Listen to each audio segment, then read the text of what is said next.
All right, guys. Eric Hobbs, Under the Arch Sports, here to talk about Missouri's whatever you want to call this 34 nothing demolition at Alabama. Before we begin, YouTube, Facebook, Instagram, X, Spotify. Find us, like us, subscribe, all the things.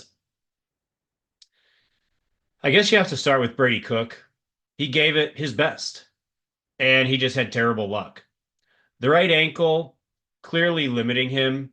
Anything downfield, his right ankle, high ankle sprain, there was just no power. And it's not his fault. He's a high ankle sprain. There were throws that were short, and there was just nothing to be done about it. It's unfortunate. You could not be mad at Brady Cook at all in this game. He was an absolute gamer, and then just had terrible luck hitting his throwing hand on someone's helmet twice in like a 10-minute span, which is crazy. He went to the locker room, the Alabama locker room, get x-rays, and we'll see what comes of that. That is going to be a separate video, kind of the big picture and the season ramifications. This is strictly this game. Missouri's defense, while Cook was in there, they gave up a field goal opening drive and then they stiffened up. They were great for a quarter and a half. Absolutely dominated Alabama's defense for a stretch, a good maybe 20 minutes of game time. And it became clear that the offense was helpless without Brady Cook. At that point, it was 6-0. And I think everybody on the Missouri sideline knew that 6 points was probably insurmountable. And the defense, just through being out there the whole game and knowing that there's no point, they're going to lose because the offense can't score, they lost their edge. They weren't perfect. And that's what it was going to take for Missouri to win the game. It's as simple as that. So I'm not going to blame the defense at all.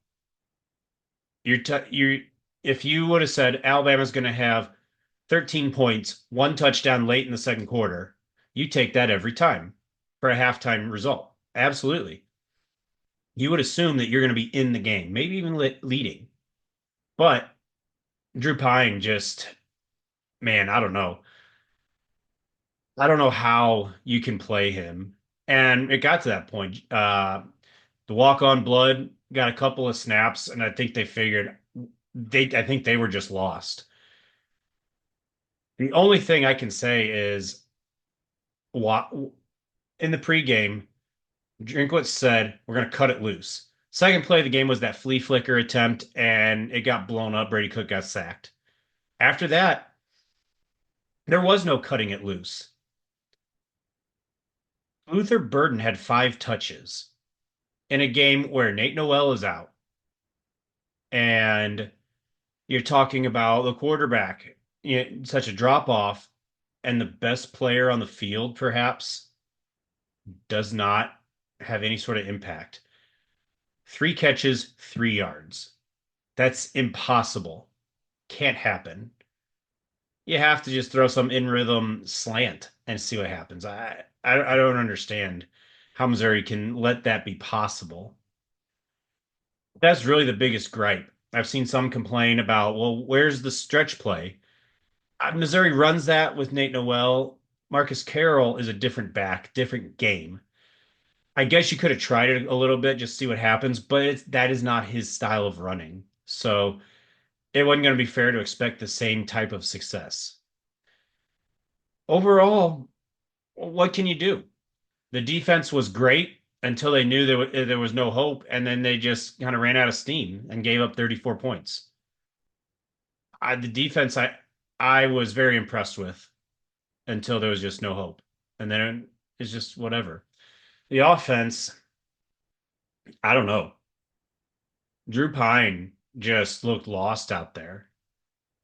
He does not look like he's capable of playing in an SEC football game. That's all there's left. I don't care what the opponent is. I don't know how you get Drew Pine out out there. Maybe Missouri's lucky and Brady Cook will be all right, but it that it's tough for Missouri. This game realistically ends any hope of the playoff, so don't talk about that. 10-2 is still on the table, theoretically at least. So we'll see what comes of that.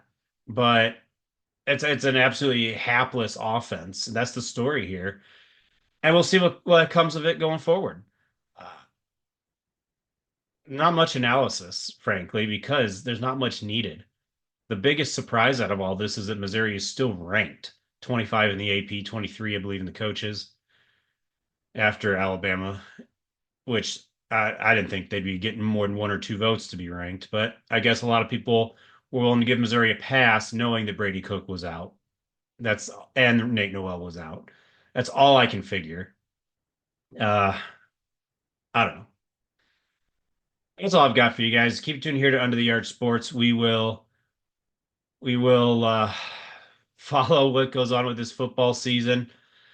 The Cardinals, what they do in the offseason, the Blues, and Mizzou basketball. So keep tuned here to Under the Yard Sports. Thank you guys for watching, and happy Halloween.